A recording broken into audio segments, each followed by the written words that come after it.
Biblia, hermanos, en el capítulo 16 de Mateo. Damos gracias a Dios por su fidelidad, hermanos. Personalmente también anduve de taxista y entiendo ese ambiente, ese sentimiento que ahora sí que valga la redundancia que se siente cuando uno está prácticamente cerca de la muerte. Y creo que nos cae bien poder recordar cuando Jesús indaga a sus discípulos y Él les pregunta sobre lo que pensaban las personas que solían escuchar su mensaje. Él les dice: ¿quién dicen los hombres que es el Hijo del Hombre? Obviamente las personas tenían un concepto bueno, pero equivocado, en el sentido de que no era el concepto real. Y obviamente Jesús lo que quería, hablando de Daniel, de Nicolás, de cada uno de ustedes, es que se convenzan que quien les está llamando es el Mesías, que quien les está llamando es el único autorizado para librar sus almas, no solamente de esta muerte temporal, que no le podemos llamar muerte, más bien cuando vamos a las Escrituras nos damos cuenta que al hablar de la remunición de los santos, de los justos, de esta tierra para la eternidad, usa el término dormir.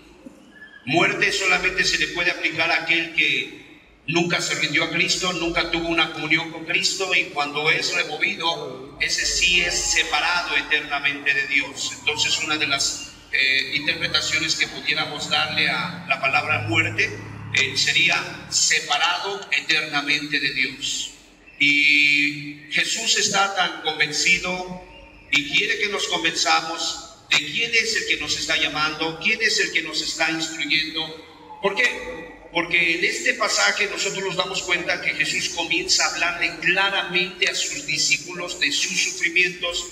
Mateo 16, en el verso 20, por favor. Después de que Él les dice, les cuestiona: ¿y ustedes quién dicen que soy yo? Pedro es inspirado y dice: tú eres el escogido, tú eres el Hijo de Dios, tú eres el señalado, tú eres el único autorizado. De la palabra que salga de tu boca va a depender dónde vaya yo a la eternidad, si a la condenación o a la gloria eterna. Tú eres ese, es lo que dice Pedro. Le da una instrucción Jesús y les dice: entonces mandó a sus discípulos que a nadie dijesen que Él era Jesús el Cristo. Hay una instrucción muy particular, pero enseguida que Él les da, cuando ellos reciben la revelación y les da esta instrucción, Él comienza entonces a hablarles claramente y les empieza a hablar de sus sufrimientos y les empieza a hablar de quién iba a ejercer esos sufrimientos, dónde iban a ser ejercidos esos sufrimientos y cuál sería la recompensa de soportar esos sufrimientos. Y nosotros entendemos que Jesús no les había dicho claramente porque eran bebés, porque no entendían muchas cosas, porque definitivamente, de acuerdo a lo que dice Hebreos 6, ellos necesitaban no echar otra vez el fundamento de arrepentimiento y más bien ir hacia la perfección, ya no ser niños sino ser maestros. Y a usted y a mí nos conviene entender esto, porque una vez que Cristo le muestra a alguien que Él es el Mesías y que le está llamando, es obvio que van a venir cosas en ese sentido muy particulares a su vida y va a tener que echar mano de esta verdad. Dice por favor el siguiente verso, ahí en el verso 21. Desde entonces comenzó Jesús a declarar, ¿a quién? A sus discípulos que le era necesario ir a Jerusalén y padecer, juntos por favor, y padecer mucho de los ancianos, de los principales sacerdotes y de los escribas, y ser muerto y resucitar, es lo que dice el testimonio. Entonces ellos estaban de acuerdo a la concepción de Cristo. Ya era necesario que ellos supieran claramente qué era lo que procedía después de que veníamos a Jesucristo. Dice en el capítulo 2 de San Juan, por favor, vamos a ver rápidamente ese pasaje, capítulo 2, en el verso 18 y 19. ¿Cuántos damos gloria a Dios, hermanos? Y los judíos respondieron y le dijeron: ¿qué señal nos muestras ya que haces esto? Leamos todos juntos. Y respondió Jesús y les dijo: destruid este templo y en 3 días lo levantaré. Esa expresión se les hizo ridícula, se les hizo fuera de sí, al grado que ellos dijeron: oye, tantas décadas se ocuparon para construir este templo y tú sales con que lo levantas en 3 días. Obviamente él estaba hablando de su muerte, el templo del Espíritu Santo. En el capítulo 6 de San Juan vemos que vuelve a hacer otra declaración. Ahí en el verso 51 dice así, capítulo 6 de San Juan, verso 51: yo soy el pan vivo que descendió del cielo. Si alguno comiere de este pan, vivirá para siempre. Y el pan que yo daré es mi carne, la cual yo daré por la vida del mundo. Verso 52: entonces los judíos contendían entre sí, diciendo: ¿cómo puede darnos a comer su carne? Entonces nos damos cuenta que durante su ministerio él estuvo usando figuras, él estuvo usando metáforas, él estuvo usando símiles, con el propósito de que ellos comprendieran cómo culminaría su carrera, realmente cuál era el propósito de su ministerio, por qué él estaba llamando gente a seguirle y cómo, de qué manera los redimiría. Pero hasta aquí, con estas figuras, nadie percibía realmente qué quería decir. Pero ya una vez que él les manifiesta quién dicen los hombres que soy yo y ustedes quién dicen, ellos dicen: tú eres el escogido, tú eres el Mesías. Ahí ya comienza a hablarles claramente. Y número 1, él les empieza a decir: es necesario que yo vaya a Jerusalén y que padezca muchas cosas. Ahora, me llama la atención que Jerusalén, hermanos, es la ciudad de la paz. Jerusalén es la tierra del gran rey. En Jerusalén estaba el Santo Monte. Ahí estaba prácticamente, hermanos, la presencia del Señor en el arca del pacto. Allí estaban el Sanedrín. Ahí estaban las leyes, el testimonio, estaba la vara de Aarón, estaba el molde del maná que había descendido. Ahí estaba toda la bendición, se debe de entender así. Pero ahí mismo en Jerusalén se ofrecían sacrificios, holocaustos. Pero él me dice que tenía que sufrir en Jerusalén. Como gran holocausto tenía también que ir y sufrir ahí.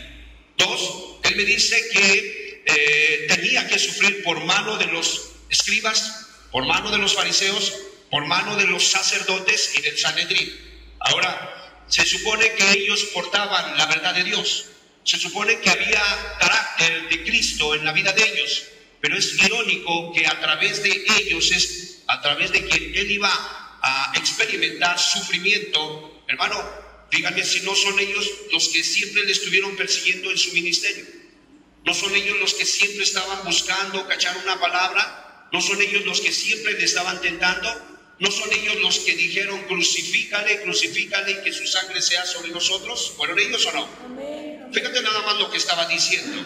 Ahora, este grupo de personas con nada se iban a satisfacer excepto con su muerte. Dice, por favor, vuelvo a proyectar el verso 20, si eres tan amable, del libro de Mateo, capítulo 16, en la declaración, donde abiertamente él comienza a hablar de lo que tiene que cruzar. Dice, por favor, el verso 21. Desde entonces comenzó Jesús a declarar a sus discípulos que le era necesario ir a Jerusalén. Hermanos, la mayor parte de su ministerio la pasó en Galilea. Él nace prácticamente, hermanos, ahí en esa tierra, dice Belén Efrata, la más pequeña de las tribus de Judá. Ahí nace. Y todo su ministerio prácticamente él estuvo desarrollándolo a lo largo y ancho de esta pequeña nación. Mas, sin embargo, si tenía que ir a Jerusalén, iba a ser para un solo propósito: padecer muchas cosas. Siguiente declaración. Dice, y padecer mucho de los ancianos, de los principales sacerdotes y de los escribas. Número 3, y ser muerto. Él sabía que la única manera de satisfacer el odio que ellos tenían era a través de ser asesinado. Él lo entendía. Ahora, tú tienes que comprenderlo, tú que eres un buscador de perlas, tú que eres una persona que de alguna manera ha removido esa mentalidad, ¿verdad?, con la que habla la parábola del sembrador, donde has quitado el engaño de las riquezas, donde de alguna manera no vienes como un despistado, nada más estar volteando para todos lados, sino que estás atento porque tú sabes que Satanás también está a un lado de ti, te puede robar la semilla y te quita la fe. Y estás entendido que pocos son los que encuentran el camino. Entonces, tú tienes que comprender algo. De acuerdo a lo que dice la Escritura, vayamos a la siguiente declaración. Dice: y padecer muchos de los ancianos y de los principales sacerdotes, y de los escribas, y ser muerto. Y después, ¿qué dice la última oración? Y resucitar al tercer día. De aquí en adelante, si vas a seguir a Jesucristo, tienes que entender que Él te va a llevar al sufrimiento. De aquí en adelante, si tú vas a entrar por la puerta o caminar por el camino angosto, tú tienes que comprender que te espera sufrimiento, que te espera adversidad, que te espera mucha oposición. Pero traza la palabra muerte y llévala hacia donde Él la llevó. Dice: y al tercer día, ¿qué? Resucitar. Entonces, entiéndelo, el padecimiento que vayas a enfrentar no va a quedar ahí, no será en vano. Antes bien, hay una oportunidad, hay un galardón, hay una invitación para que entiendas que vas a resucitar en gloria.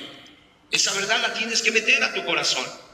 Por eso es importante que nosotros podamos comprender estas cosas, porque esto no se los dijo hasta que no les manifiesta que Él era el Mesías. Y tú tienes que entenderlo. Cierra tus ojos, vamos a orar. Amado Padre, en el nombre de Jesús te damos gracias en esta tarde. Bendecimos tu nombre, Señor, ya que sabemos que tú amas, Señor amado, a tu pueblo. En el nombre precioso de Jesús, concédenos la gracia de poder entender cuál es el propósito, Señor, por el cual tú nos has traído en esta mañana. ¿Cuál es el propósito por el cual tú, Señor amado, has reprobado muchas de nuestras actitudes y nos invitas, Señor amado, a canjearlas por las cosas que están establecidas en tu palabra? Te pedimos, por favor, Padre, quita toda oposición, quita todo aquello que de nosotros mismos nos estorbe. Queremos oír tu voz y queremos llevarnos tu mensaje, Padre. Produce en nosotros el querer como el hacer, porque tú eres bueno y tienes buena voluntad. En el nombre de Jesús, amén. Muy bien, hermanos. Entonces entendemos que Jesús está mostrando estas cosas, pero de repente sale Pedro por ahí. Y Pedro parece que era como que la boca del equipo de trabajo de Jesús. Siempre estaba hablando, era el que opinaba, era el que preguntaba, era el que de alguna manera estaba interactuando como vocero del cuerpo de Cristo. Y me es necesario externarlo, pero vemos un San Pedro que primero le da el clavo. Y Jesús le dice, bien has dicho, eso no te lo reveló carne ni sangre, porque él había dicho que Jesús era el Cristo. Pero más adelante vemos un San Pedro que recibe una exhortación muy tremenda.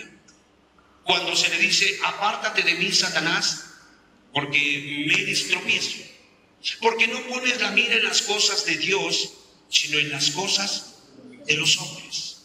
Hermanos, cuán acertada la declaración de Cristo. Se manifiesta la corrupción de nuestras almas. Nosotros somos dados a poner la atención en las cosas que nos hacen sentir bien. Hermanos, las cosas de Dios tienen que ver con todo aquello que va de acuerdo a su voluntad. Tienen que ver con todo aquello que extiende el reino de Dios. Tienen que ver con todo aquello que va a bendecir al prójimo. Tienen que ver con la cruz, tienen que ver con la negación, tienen que ver con el padecimiento, tienen que ver con aguantarse las ganas, tienen que ver con todo ello. Pero hermanos, las cosas de los hombres, ¿en qué se centran?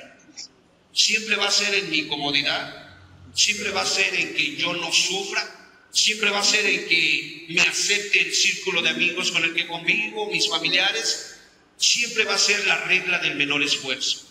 Y nosotros tenemos que tener mucho cuidado. Si hemos tomado la decisión de buscar, de seguir a Cristo por donde quiera que Él vaya, entonces tenemos que armarnos de este pensamiento, hermanos.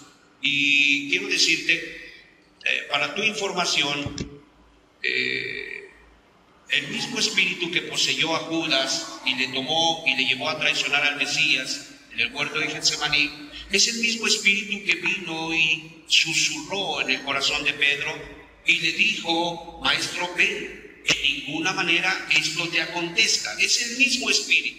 Es el mismo espíritu que vino a través de la mujer de Job. Vamos a ver Job, por favor, capítulo 2, en el versículo 8.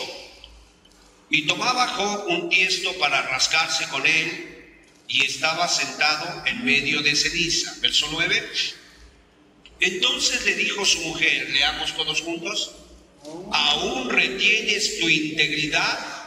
Maldice a Dios y muérete. ¿Quién fue la que le dio ese consejo? Su ayuda idónea, la que prometió estar con él en las buenas y en las malas, la única que fue capacitada y como garantía, ¿verdad? Esa es la traducción de idón, de ayuda, como un aval, como el aval que le iba a sostener cuando él no pudiera avanzar. Ella fue la que le dio ese consejo.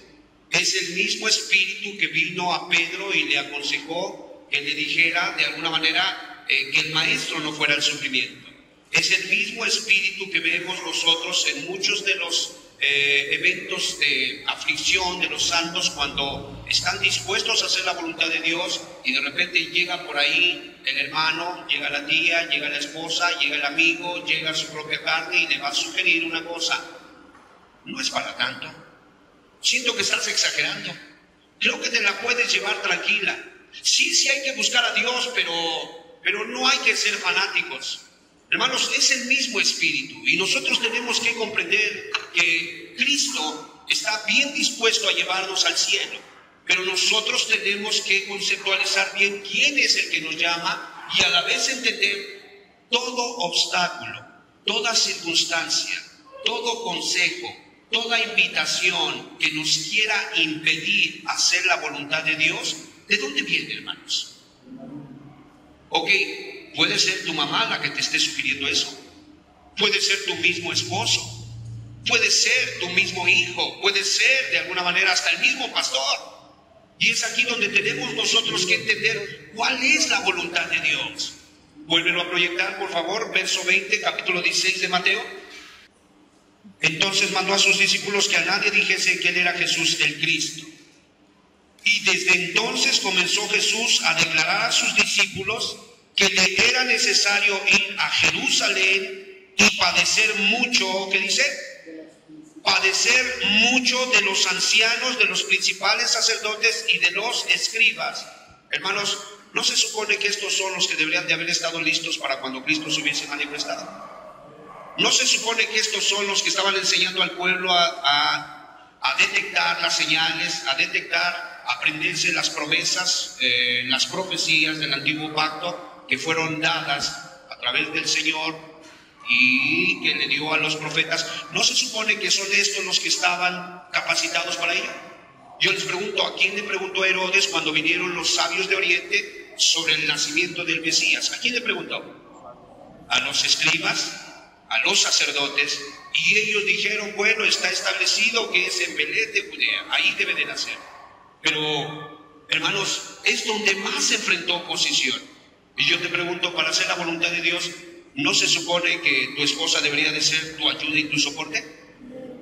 ¿No se supone que tu esposo, que es cabeza de tu casa, debería de ser mujer quien te cuide, quien te impulse, quien te procure, quien te dé para que te vengas a la reunión, quien te de alguna manera busque hacer todo lo posible para que tú de alguna manera tengas comunión con Cristo? ¿Se supone o no? Hermanos, entonces entendamos algo. Si vamos a buscar a Dios, no esperemos que los que están alrededor de nosotros sean el mejor instrumento para motivarnos a buscar a Dios. Se captan. Yo no estoy diciendo que tu esposo está endemoniado para que no vayas a decirle eso y al rato me va a venir a dar una paliza. Yo no estoy diciendo eso. Yo lo que estoy diciendo es que pensamientos, sugerencias, es que de alguna manera comentarios pueden venir cuando tú ya sabes lo que tienes que hacer, y obviamente al saber lo que tienes que hacer, hermano, lo primero que va a salir es temor para que tú no lo hagas. Jesús le estaba diciendo a los discípulos, miren, es necesario que yo sufra y que muera. Este es un mensaje muy claro. Entonces eso significa que los discípulos no van a ser tratados de una manera cordial, ¿o sí? Van a sufrir tremenda persecución. No va a ser fácil estar en la voluntad de Cristo. Va a haber muchas cosas que van a tratar de interponer entre tu vida, tu decisión y la voluntad de Dios. Y eso es algo que tú tienes que conocer y entender. Dice aquí, por favor, vamos nuevamente. Desde entonces comenzó Jesús a declarar a sus discípulos que le era necesario ir a Jerusalén y padecer mucho de los ancianos y de los principales sacerdotes y de los escribas y ser muerto. Es una declaración muy particular de parte de Dios, para que nosotros podamos ir preparándonos.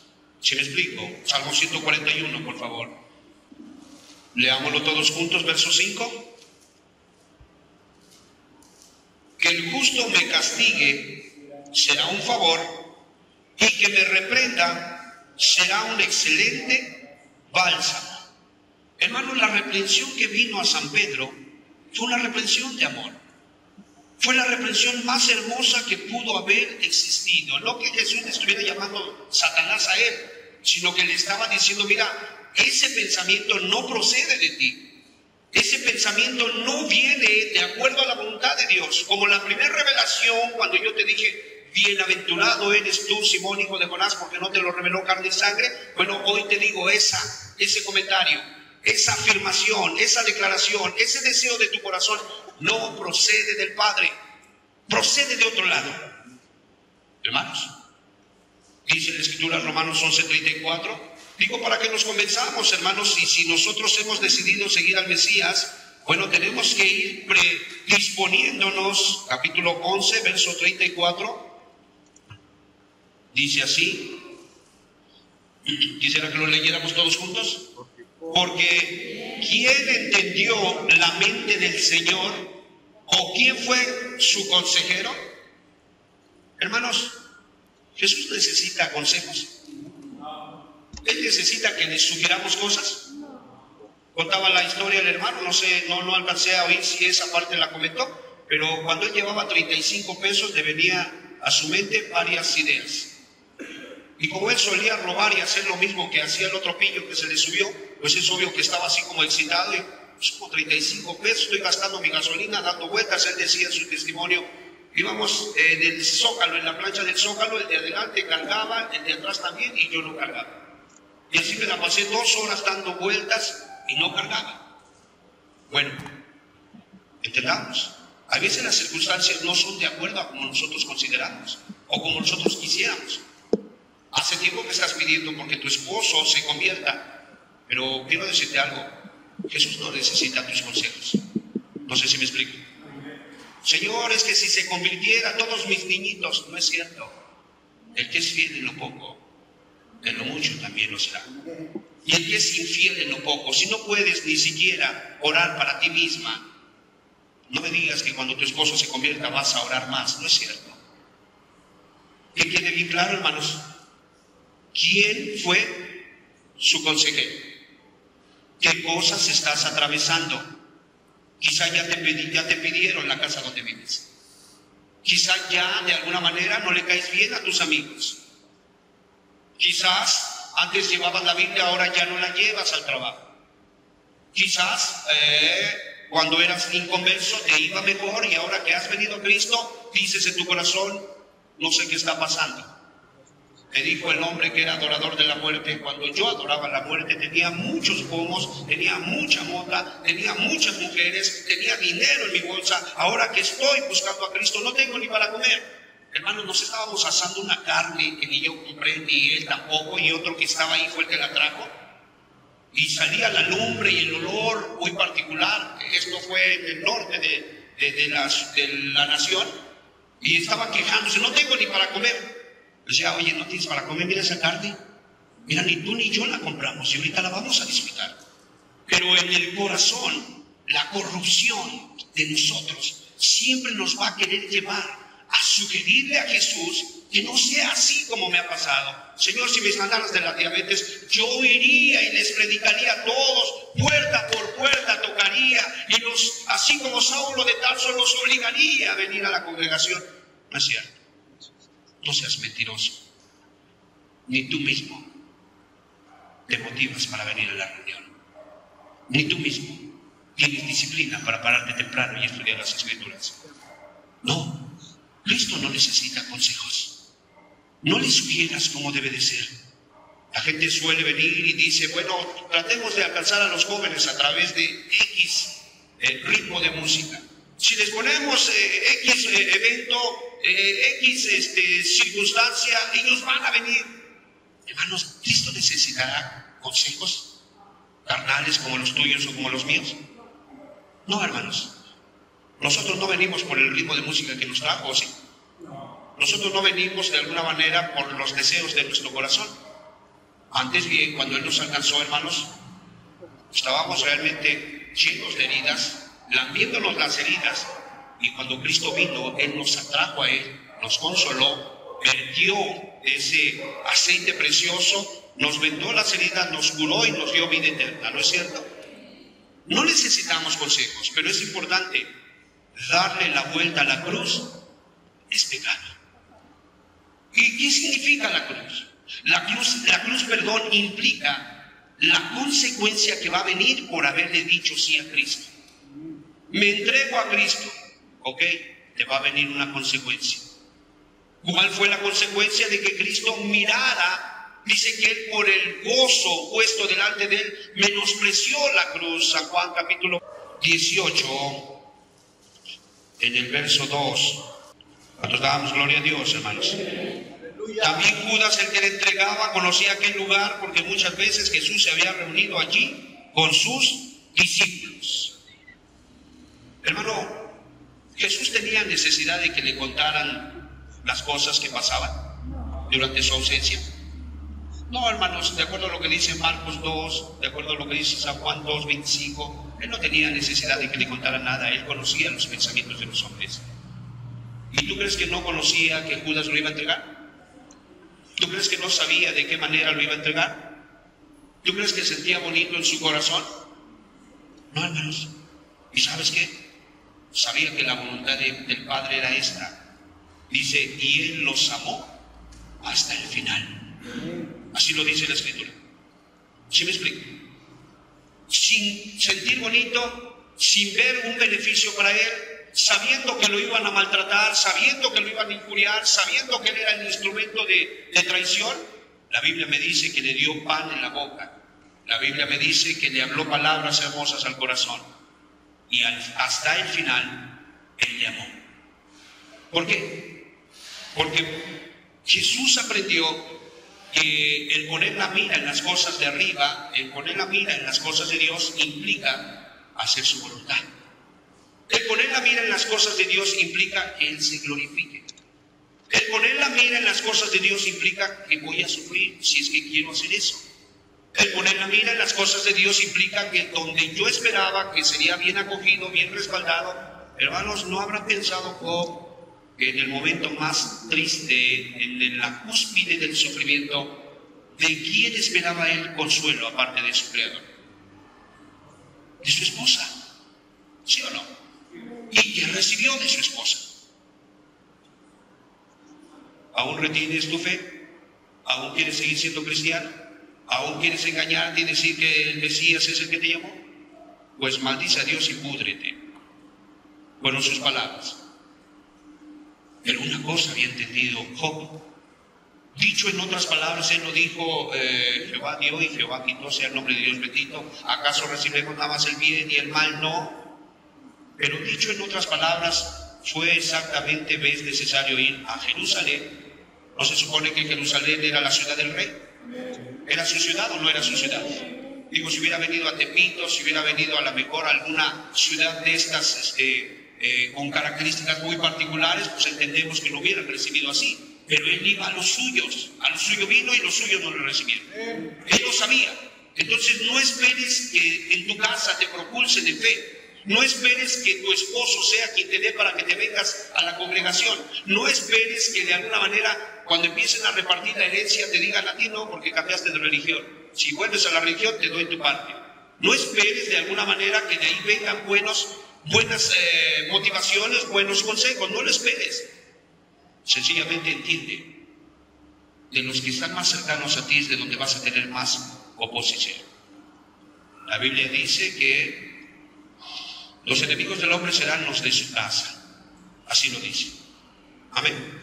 Y espérate tener que padecer, tener que sufrir, tener que pasar momentos de tristeza, momentos de soledad, momentos de angustia, momentos de colapso, donde sientes que la carga la traes tú solo y tienes que meterte al secreto y decirle a Dios del cielo si puede hacer algo. Y déjame decirte una cosa, claro que lo va a hacer, va a fortalecer tu fe. A veces se le ocurre cambiar las circunstancias, hay veces no las cambia. Hay veces se le ocurre sacarte de manera milagrosa, hay veces no te va a sacar de manera milagrosa. Pero una cosa debes de llegar a conclusión: estoy haciendo su voluntad. ¿Sí me explico? Entonces él dice que era necesario padecer. Cuando le dice a Pedro, apártate de mí, Satanás, porque me eres tropiezo. Sábete, un momento de descanso cuando debes de estar en guerra es motivo como para poder decir es tropiezo. Sábete, un momento donde te vagas de tu responsabilidad cuando sabes que nadie puede hacer lo que tú eres el único que lo puede hacer, se le llama tropiezo. Sábete, hermano, sábete bien. Cualquier circunstancia, aún las cosas que son lícitas, que son equiparadas a correctas, puede ser tropiezo. Y tú tienes que entender, necesito estar en la voluntad de mi Padre. Hermanos, a ustedes les conviene, a mí también. La muerte, hermanos, no es otra cosa más que ser removidos. Y tú vas a ser removido al igual que yo. Damos gracias a Dios que los justos son removidos para dormir. Dice que durmieron en el Señor, pero no así los inconversos. Los inconversos sencillamente dicen que murieron. Y cuando habla de que murieron, habla de que fueron separados eternamente de Dios. A eso se refiere. Entonces nosotros tenemos que comprender que cuando Cristo le dice a Pedro, apártate de mí, Satanás, yo tengo que estar consciente, hay veces esta carne no se quiere levantar. Y hermano, imagínate que yo no me levanto y solamente vamos a poner una bonita película que vi. Y tú venías con una necesidad y tú quieres que Cristo te hable y tú quieres que Cristo a ti te toque, pero yo no me levanté. Porque mi carnita quería dormir abrazado de mi gordita y estábamos muy calientitos y yo quería dormir así. No, yo entiendo que ese sentimiento de quédate otro ratito no viene de parte de Dios. Y yo soy el encargado de oír la voz de Dios para poder predicarles a ustedes. ¿Estamos de acuerdo? Hermano, vamos a suponer que de alguna manera tú eras la encargada de pararte temprano, preparar las cosas para tus niños, pero en tu permiso dijiste, pues otro ratito. Les ha pasado, hermanos, 15 minutitos, y cuando te das cuenta ya te ganó el tiempo. Todas esas cosas tienen que ser equivalentes, hermanos, a apártate de mí, Satanás. ¿Me eres qué? Tropiezo. ¿Pero tropiezo para qué? Para estar en la voluntad de Dios. La voluntad de Dios es voy a Jerusalén. La voluntad de Dios es se van a pasar de listo los escribas, los fariseos, de alguna manera todos los que se supone que son la crema y nata de la religión conmigo. Número 3, la única manera de satisfacer su sed de odio, de venganza es que me asesinen. Tú tienes que entenderlo. Va a haber una grande oposición. ¿Me explico? Grande oposición. Dice en primera de Timoteo, por favor, capítulo 5, vamos a ver cuál es la voluntad. Es un ejemplo nada más, hermanos. Dice ahí en el verso 14. Respóndame con un amén si lo tiene. Para las viudas y para las madres solteras. Quiero pues que las viudas jóvenes, ¿qué es lo que quiere Cristo? Que se casen. ¿Qué más quiere? Que críen sus hijos, que gobiernen su casa, que no den al adversario ninguna ocasión de maledicencia. Ahí está, eso es lo que quiere Cristo. Que se casen. Pero mira lo que dice más adelante en el verso 11. Pero viudas más jóvenes no admitas, porque cuando impulsadas, ¿qué dice? Se rebelan contra Cristo y quieren casarse. Pareciera contradictorio. No, Cristo quiere que la viuda, que la madre soltera se case con alguien que tenga el mismo pensar. Que busque padecer, que busque ir a Jerusalén, que no le importe que los fariseos, escribas y saduceos lo van a cachetear, que no le importe perder su vida, quiere que se case con ese tipo de personas. Pero cuando dice aquí que las más jóvenes se rebelan y quieren casarse con Cristo, no están hablando de alguien que tenga el mismo pensamiento. ¿Sabes de quién están hablando? De un pagano, están hablando de un pecador, están hablando de uno que no tiene ni siquiera parte ni suerte con Cristo. Y obviamente la persona se quiere rebelar, dice ahí, Porque cuando impulsadas, ¿por qué? Todos tenemos deseos, ¿no es cierto? ¿Y qué tenemos que hacer entonces cuando los deseos vienen de alguna manera y quieren azotarnos y demandan fidelidad y demandan que los alimentemos? ¿Qué tenemos que hacer? Ve a Jerusalén, deja que te abofeteen y que de alguna manera maten esa pasión y sigue a Cristo. Eso es lo que tenemos que hacer. Pero, hermanos, ciertamente cuando Jesús le dice a Pedro, apártate de mí, Satanás, porque pones la mira en las cosas de los hombres, estaba hablando, hermanos, de todo aquello que a ti y a mí nos fascina. ¿Verdad que nos gusta que nos sirvan? ¿Verdad que nos gusta que todos se rían con nosotros? ¿Que todos nos saluden? ¿Que todos nos traten bien? ¿Que todos cuando tengamos necesidad ¿me prestas? Sí, no te preocupes, no me pagues, así déjalo. ¿Verdad que nos gustan ese tipo de cosas? Bueno, yo te quiero decir algo. Ese sería el equivalente a poner la mira en las cosas de los hombres. No, hermano, no vengas para que te presten, ven para ver a quién le prestas tú. No vengas para que te saluden, ven para que saludes a todos aunque no los conozcas. Le decía a mi hija, la mayor cuando estaba niña, le decía yo, ¿ya saludaste? Ay, papá, ¿tú quieres que salude a todos? Ni los conozco. Hija, saluda, no te quita nada. Es que yo veo que tú saludas a todos, hasta el panadero que va a pasar, a todos. Porque al final de cuentas esa es la actitud que Dios demanda. Dice en la Escritura que quien quiera tener amigos debe demostrarse ¿qué? Amigo. Entonces para nosotros es muy importante, hermanos, que entendamos. Pedro es exhortado y dice, no lo busques, ya lo acabamos de leer, Salmo 141, verso 5, dice ahí, el justo me reprenda, ¿verdad? Dice, será como un bálsamo para mis huesos. Una buena exhortación, hermano, vuélvete, hazte abierto a las exhortaciones. Estate dispuesto a exhortar. ¿Qué era Pedro para Jesús? ¿Un extraño? Era un discípulo. ¿Y qué hizo Jesús con su discípulo? Lo exhortó. Hermanos, por favor, exhórtenme. Hermanos, prepárense, los voy a exhortar. Hermano, exhorta a tus hijos. Hijos, exhorten a sus mamás.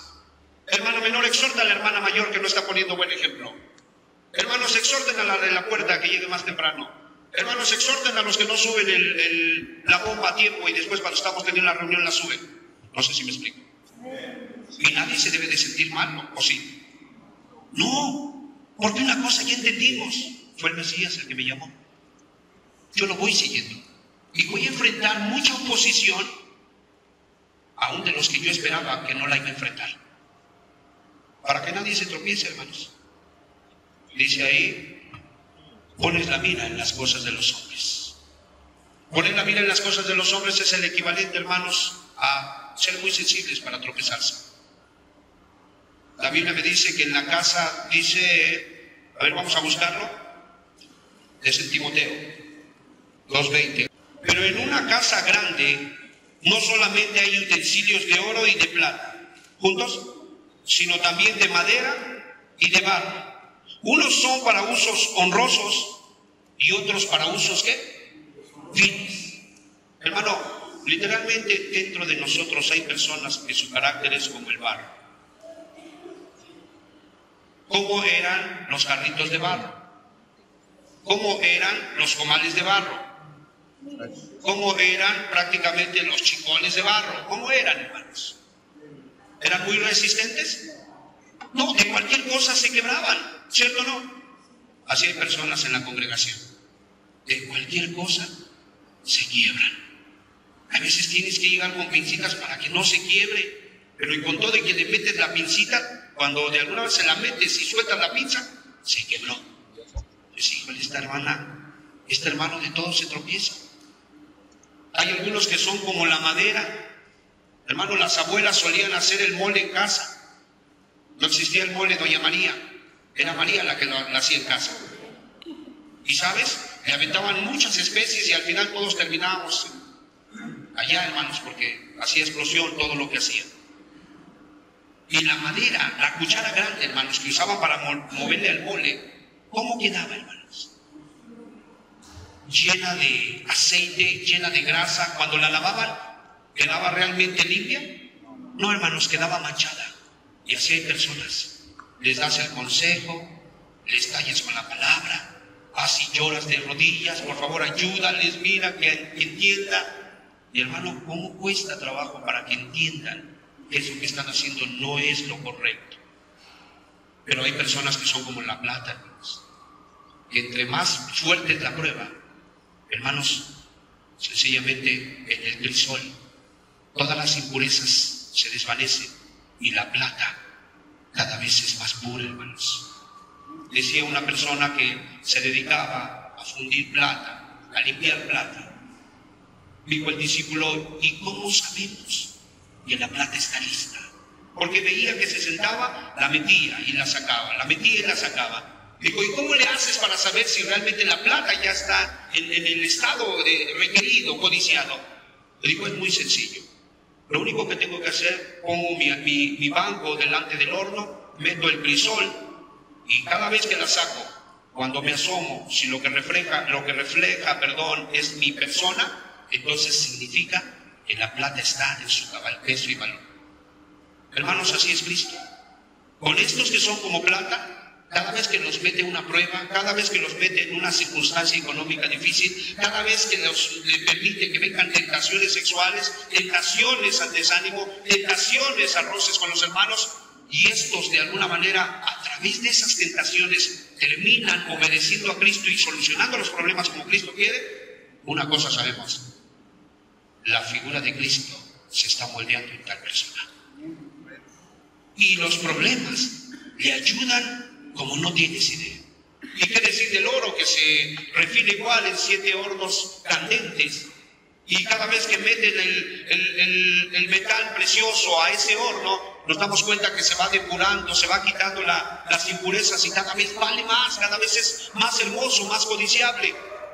Bueno, vemos nosotros que el Señor Jesucristo reprende a Pedro y le dice, apártate de mí, Satán. Número 1, de aquí en adelante, hermano, toda persona, toda circunstancia, todo trabajo, toda escuela, todo deporte que te vaya a impedir llevar a cabo la voluntad de Dios, se tiene que traducir como, apártate de mí, Satanás.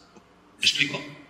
Puede ser muy válido, puede ser muy placentero, pero si me va a impedir llevar a cabo la voluntad de Dios, no es de Dios. Número 2, somos llamados, si vamos a ir a casa, al cielo, a poner la mira en las cosas de Dios. ¿Me explico? Y hay veces vas a tener que sufrir el agravio, y hay veces vas a tener que trabajar más que los demás, y hay veces vas a tener que poner de tu bolsillo, hay veces vas a tener que de alguna manera poner de lo tuyo. Hermanos, si es para hacer la voluntad de Dios, creo que es agradable delante del Padre. Amén. Si es para glorificar a Dios, hermano San Juan el Bautista decía cuando le llegaron a decir, oye, el que tú bautizaste está allá en Enón y bautiza y hace más discípulos. ¿Qué fue lo que dijo el Bautista? Caray, el que tiene la esposa es el esposo, el amigo solamente se regocija del gozo del esposo. ¿Sí me explico? Y conviene que yo mengüe y que él ¿qué? Crezca. Entonces, si para glorificar a Dios eso implica que tú quedes en el anonimato y nadie se dé cuenta que tú eres quien hace el aseo, que tú eres quien guisa, que tú eres quien hace esto y aquello, tiene todo el firme propósito de que Dios se glorifique. ¿Qué importa que te conozcan a ti o a mí? ¿Estamos de acuerdo? Hermanos, el propósito es uno: ir a Jerusalén, ser abofeteado, morir, pero al tercer día resucitar, dice la Escritura. Esa es la parte más hermosa. Entonces, ¿qué es lo que está pasando por tu vida? ¿Qué problema te trae a la congregación? ¿Qué problema te quitó el sueño en esta noche pasada? ¿Qué es aquello que te está de alguna manera minando tu salud? Medita.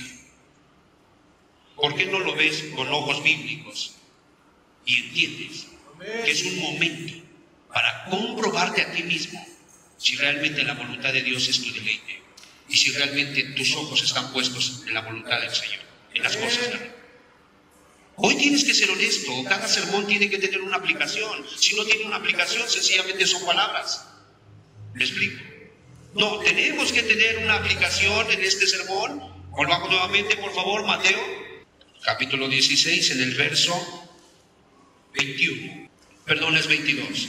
Entonces Pedro, tomándolo aparte, comenzó a reconvenirle, diciendo: Señor, ten compasión de ti. En ninguna manera esto te acontezca. Pero cuando oigas que la voz de tu conciencia te empieza a decir así, sábete una cosa, hay que estar alertas.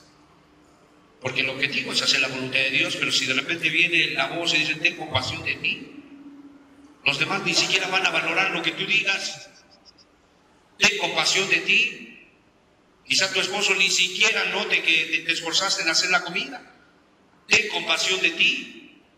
Hermanos, dice: ten compasión de ti, en ninguna manera esto te acontezca. Verso 23, pero él, volviéndose, dijo a Pedro: quítate delante de mí, Satanás, me eres ¿qué? Tropiezo, porque no pones la mira en las cosas de Dios, sino en las de los hombres. Verso 24, entonces Jesús dijo a sus discípulos: si alguno quiere venir en pos de mí, juntos, niéguese a sí mismo y tome su cruz y sígame. Cerramos con el 25, porque todo el que quiera salvar su vida, la perderá.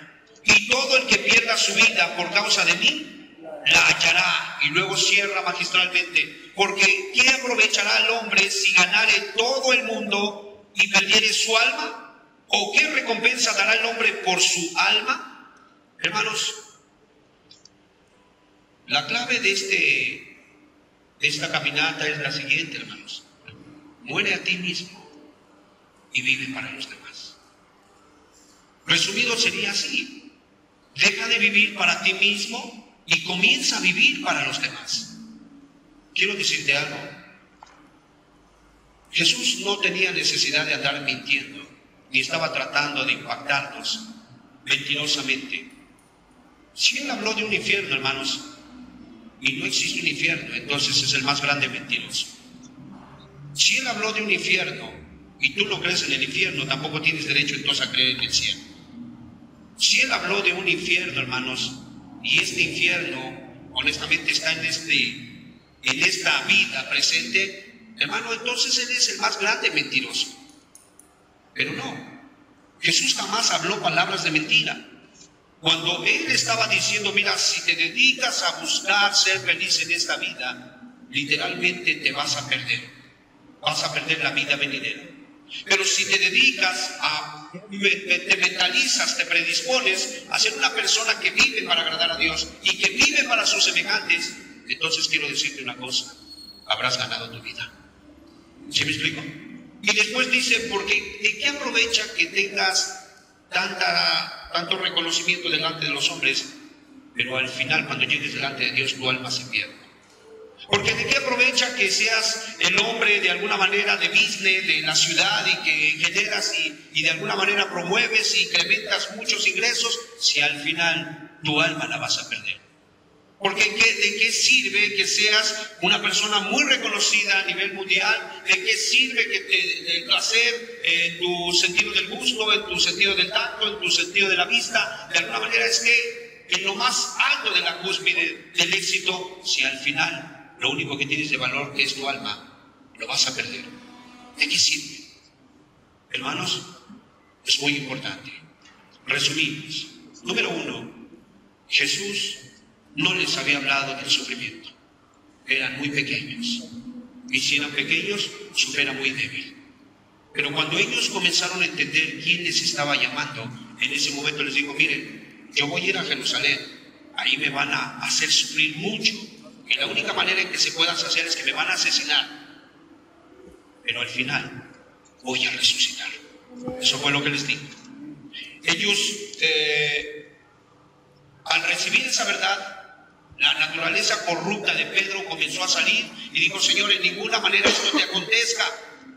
Y en ese momento Jesús nos dio una regla, hermanos. Hermanos, en el reino en el que nos movemos, la regla es muy diferente. Es muy diferente al reino humano en el cual nosotros vivimos. Aquí le digo: pones la mira en las cosas del Señor y no en las de los hombres.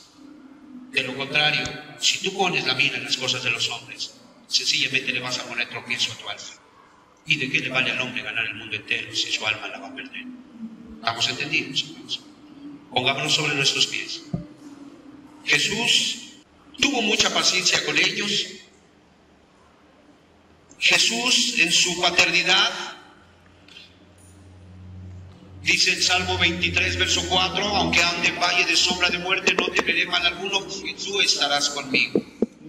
Estaba con ellos, había venido para ayudarles, pero en ninguna manera les iba a mentir con respecto al camino de la cruz. Y es por eso que Él nos invita para que nosotros consideremos de aquí en adelante. De hecho, hermanos, es un cambio de mentalidad. Si eres dado a estar pensando en las cosas de los hombres, no vas a poder agradar a Jesús. Pero si tú empiezas hoy a cambiar tu mentalidad y comienzas a pensar en las cosas que conciernen a Dios, hermano, el primer mandamiento es amar al Señor con todo nuestro corazón, mente, alma, fuerza. Ese es el primer mandamiento. En otras palabras, cierra tus ojos. Que hagas de tu responsabilidad el vivir para agradar a Dios. Que hagas de tu hobby el vivir adorando a Dios. Que hagas de tu razón de ser el vivir caminando en los pasos de Cristo. Eso es lo que el Señor está pidiendo. Cierre sus ojos. De lo contrario, si tú no alcanzas a cambiar el molde en el cual has sido vertido y comprendes de aquí en adelante que el quitar todo aquello, todo tipo de mentalidad, toda práctica, toda meditación que te va a llevar a desobedecer a Dios, que te va a llevar a robarle la gloria a Dios, que te va a impedir que glorifiques su nombre. Si tú no alcanzas a comprender eso, déjame decirte, no eres apto para el reino de los cielos. No estás comprendiendo realmente que el reino de los cielos se maneja con otras reglas. Este mundo te va a invitar, te va a incitar, te va a susurrar a través de diferentes medios que es necesario que tú vivas la vida, que es necesario que la disfrutes, que solo en esta vida es la única oportunidad para que tú puedas explotar al máximo eso que posees y para que puedas alimentar esos deseos que tienes. Puedes hacerlo, síguelo haciendo, pero eso es todo lo que vas a obtener. Una vida tan corta de placer, 50 años, 40 años, 70 años, pero del otro lado no tienes nada. Del otro lado, créeme que no podrás disfrutar nada, o lo que hayas disfrutado de este lado de la vida, de este lado del río de la muerte, hermano, será algo mísero comparado a los goces eternos que Dios tiene preparados para los que le aman. ¿Quién dicen los hombres que es el Hijo del Hombre? Pedro contestó: tú eres el Cristo, el Hijo del Dios viviente. Pero en esa declaración no alcanzó a madurar su pensamiento, no tuvo cuidado. La Biblia dice: velad y orad. Y vemos que cuando Jesús les muestra la naturaleza del curso que él seguiría, enseguida vino su sentimiento, comenzó a ver sus intereses, comenzó a ver sus sentimientos, comenzó a ver lo que hacía sentir bien, lo que a él le proporcionaría placer. Jesús lo reprendió: aprende. Todo lo que te lleve, que te impida agradar a Dios, no viene de Dios, viene del mismo diablo. Pon la mira en la voluntad. Pon tu mira en la gloria y en la honra de Dios. vive para Él, muere para ti, vive para el prójimo, muere para ti.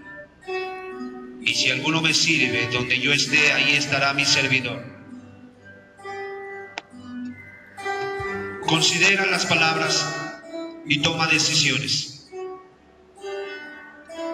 Entre tanto escuchamos un canto. Tú considera cuál es tu estado tu modo de pensar, cuál es el estado en el que te encuentras. ¿Estás haciendo los cambios que Dios te ha marcado? ¿Estás viviendo para Cristo o sigues viviendo para tus intereses? Ten cuidado, puede ser fatídico. Esta es una regla en el reino de los cielos. Si el grano de trigo no cae a tierra y muere, va a quedar solo. Pero si muere, va a llevar mucho fruto. Madre de familia, tú mejor que nadie entiende esta regla. Está comprobado que cada vez que ustedes dan a luz un bebé, ustedes pierden varios años de vida. Su salud es deteriorada. Su caminata hacia la vejez es acelerada. La misma naturaleza nos la enseña.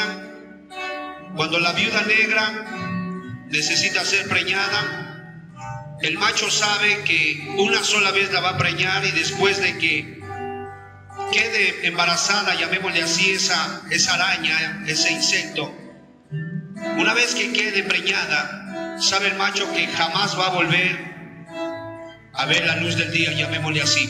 Literalmente la viuda negra se lo va a comer. Mas sin embargo él está dispuesto, con tal de que su estirpe se propague, con tal de que no sea una especie en peligro de alguna manera de extinción. Lo podemos ver en los alacranes. Igual, la alacrana puede traer a sus alacrancitos en la espalda, pero después de ciertos días los alacranes van a terminar comiéndosela. Pero ella está dispuesta a morir, porque sabe que a través de la muerte es como se puede multiplicar su estirpe. En el reino de los cielos es igual, no es diferente. Si nosotros no morimos para lo que nos gusta, para que lo que nos hace sentir bien, y vivimos para Cristo y para los demás, vamos a quedar sencillamente en una experiencia, en un éxtasis, en un momento placentero. Contaremos de nuestra pobre, triste y limitada experiencia, pero hasta ahí llegó ese bien, si se le puede llamar así. Pero si nos dedicamos a vivir para agradar a Dios, a morir para lo que a mí me gusta y vivir para lo que a Él le gusta y para lo que beneficia a los que nos rodean, muchas personas se van a levantar con ese mismo pensamiento. Esta es la manera de cambiar nuestras casas. Esta es la manera de poder influenciar nuestros vecindarios. Es la manera de poder propagar la doctrina de Cristo. Si el grano de trigo no cae a tierra y muere, queda solo. Pero si muere, lleva mucho fruto. ¿Y quién no lo sabe? Plantar un grano de maíz en tierra, hermanos, va a salir una vara y con 3 o 4 mazorcas. A la hora de desgranar la mazorca van a ser varias decenas de granos, por el simple hecho de que un solo grano fue metido en la tierra y se pudrió, pudo dar vida. Esta es la manera. Hoy sabes que es el Mesías el que te llama y Él te está llamando a seguir sus pisadas. La Biblia dice en 1 de Pedro capítulo 1 verso 11, lo leo así con tus ojos cerrados, escúchalo. Los profetas que profetizaron de la gracia destinada a vosotros inquirieron y diligentemente indagaron acerca de esta salvación. Hablamos del perdón de pecados y la salvación de tu alma y la mía. Estos profetas, escudriñando qué persona y qué tiempo indicaba el Espíritu de Cristo que estaba en ellos, el cual anunciaba de antemano los sufrimientos de Cristo, pero después cierra de manera magistral, y las glorias que vendrían tras ellos.